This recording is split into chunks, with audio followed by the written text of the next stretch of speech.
that people can actually access, can actually verify, and hindi lang po ito kwento-kwento ko. Dahil ang involved po dito ay court case. Everything is documented. Yan po, no? Yung mga hindi pa nakakaranas ng kaso.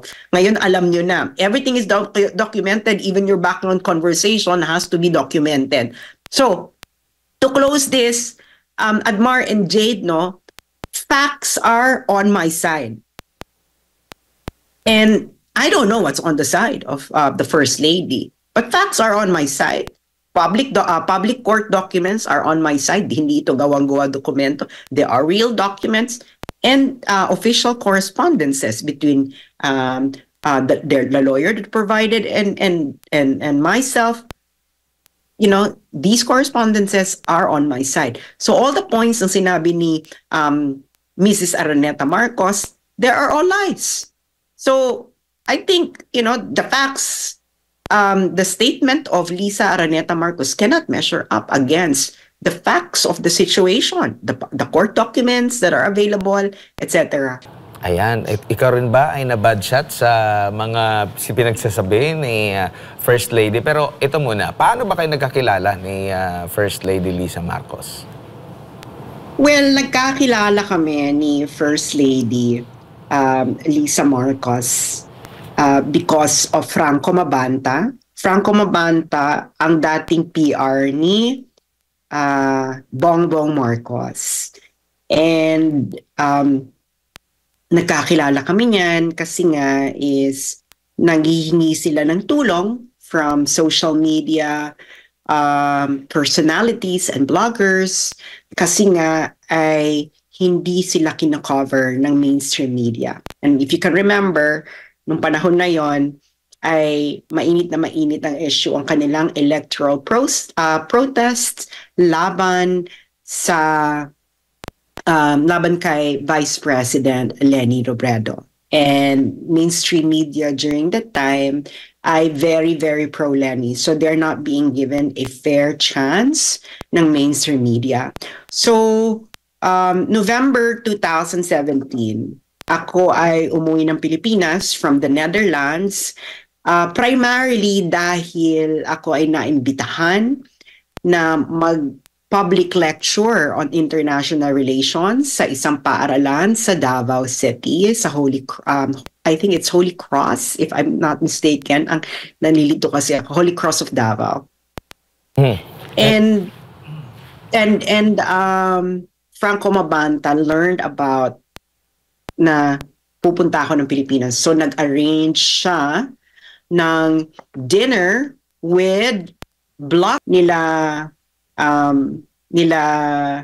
BBM, ng kanilang pamilya, sa Nara Street sa Forbes Park. So ayan, nakikita niyo yung picture. Yan ang aming gather at yung mga bloggers na nandyan. Yan ay 2017 pa na... Ayan, kung anong date niyan. Yan, November 2017, November 20, 2017. Tama ba? Yes. Ayan. And nabanggit so, oh, sige po, go ahead. Yeah. Yeah, and tumama dyan. Unang-una, sila po ang lumapit sa amin at sila po ang nangangailangan ng tulong. Nangangailangan sila ng tulong dahil nga hindi sila pinapansin ng mainstream media dahil napaka-anti-Marcos ng mainstream media during that time. At kami ang kanilang nilapitan at humingi ng tulong. At yun na nga ang naging topic ng in-arrange ni Franco Mabanta. If you can see there, that's the picture ng dinner. Same day yan. That's November, I think November 20, tama ba? November 22, 2017. Oo, kita niyo dyan, andyan po si Thinking Pinoy, nandiyan pa ako. Sa sitting arrangement, ako ang nakaupo sa kanan ni BBM. At makikita niyo dyan, ang topic ng dinner. Si Thinking Pinoy na mismo, or RJ Nieto ang nagsulat. Can you see it? Yung dinner agenda. Sa Nara Street House ng mga Marcoses ni BBM, ng pamilya ni BBM. So, ang topic dyan ay electoral protests nila. And of course, yung pinag-usapan din namin yung yung impeachment case na hinahain laban kay Leni, and of course yung napapabalitang may RevGov movement. So, But ang pinag-usapan talaga dyan na talaga is yung electoral reforms. Kinuwento nila sa amin kung ano ang nasa likod nito, kung papaano sila iniipit at kung papaano nangyari ang alleged na cheating noon. And kami naman, okay, tutulong kami at kawawa naman kayo, kaalyado naman kayo ng mga Duterte. And between you and the Dilaw, sila yung mas namin, no? Mas nalalapit ang aming puso, especially we share the same principles as BBM during that time, no? Electoral reform, foreign policy, etc. So, yan ang unang chance na nagkita kami ni Lisa Marcos ay si RJ Nieto or Thinking Pinoy. So, what I'm showing you right now, baka nakakalimutan na to ng mga Pilipino at siguro nakalimutan na rin to ng ating unang ginang. Ang nagsampa ng kaso ng cyber libel laban kay RJ Nieto ay si former Senator Trillanes. That's the news during that time. Anong date yan, Admar? November 22, 2017. Yes, di ba? Same year. So, yaang time na yan, kinuha si Lisa ang nagpresentang abogado ni RJ Nieto or Thinking Pinoy sa kasong cyber libel. Okay? Pero hindi lingid sa kalaman ng lahat, no, lalo ng aking mga followers, na sinampahan ko po ng cyber libel case si Joe Verlario at Coco Idayaw. Okay? Yan din ang isa sa agenda ko kung bakit ako umuwi. Ako'y nag-file ng kaso laban sa kanilang dalawa ng 2 counts of libel. And ang nakasuhan dyan ay si Joe Verlario at si Cocoy Dayaw.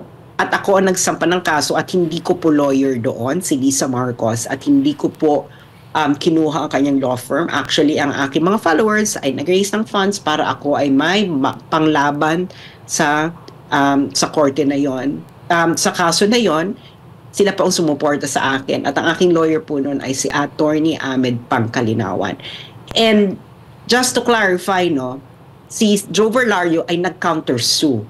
Nagdemanda siya ng civil case against me and RJ Nieto or Thinking Pinoy. Ngayon, yung civil case na yan, dahil si RJ din yung involved dyan at hinahandle na ni Lisa ang kanyang kaso ng cyber libel na sinampa sa kanya ni former Senator Antonio Trillanes, ako ay isinama na rin dyan kasi pareho kaming respondents. So doon lang po sa civil case na involved si Lisa Marcos, but that is not the reason kung bakit kami nagkakilala.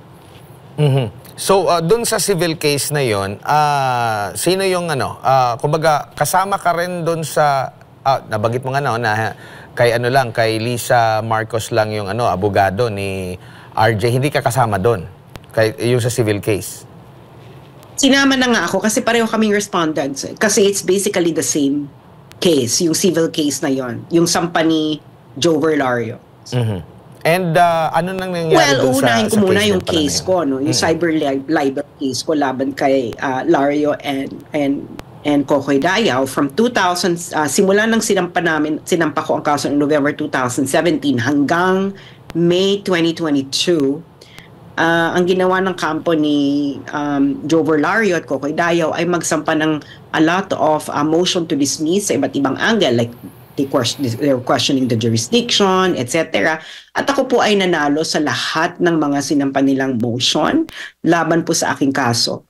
So finally, in May 2022, nagkaroon na ng pre-trial hearing sa Taguig. At ang aking counsel naman doon, ang sumama sa akin, si Attorney Tom Berenguer. And alam nyo naman, no, sa mga abogado na nakikinig at may alam sa batas, pag ganyan, ang unang ginagawa ng judge ay yung judicial mandated settlement. Okay? The judicial mandated settlement is kailangan nyo mag-usap-usap, tingnan kung mag-aayos kasi sinabi ng judge, baka pwede kayo mag-sorry dalawa. No? They were referring to Cocoy Dayaw and Joe Verlario. And as advised by my counsel, sabi niya sa akin na alam mo, kailangan mong sumunod sa judge, huwag kang magiging arrogante dahil mababati sa iyo ang judge. So, pag sinabi ng judge, explore ways to settle this issue, then explore ways to settle this issue. So, in the first week of June, nagkaroon kami ng settlement meeting ni ng kampo ni Joe Verlario at Kokoy Dayaw, their counsels and my counsels. So during that settlement meeting, ang sabi ko is mag-public apology kayo, especially directed to my mother, because yung mga post ninyo na nilagay doon really hurt my mother. It's really actually a false accusation that really hurt my mother. My mother is already old, you know. She don't need that kind of pain anymore. And during that settlement meeting, Kokoy the Council of Joe Verlario floated the idea about dismissing the civil case they filed against me. Yung civil case na yun, dun yung kasama, pareho kami dinimanda ni RJ Nieto. And yeah, so it was being explored.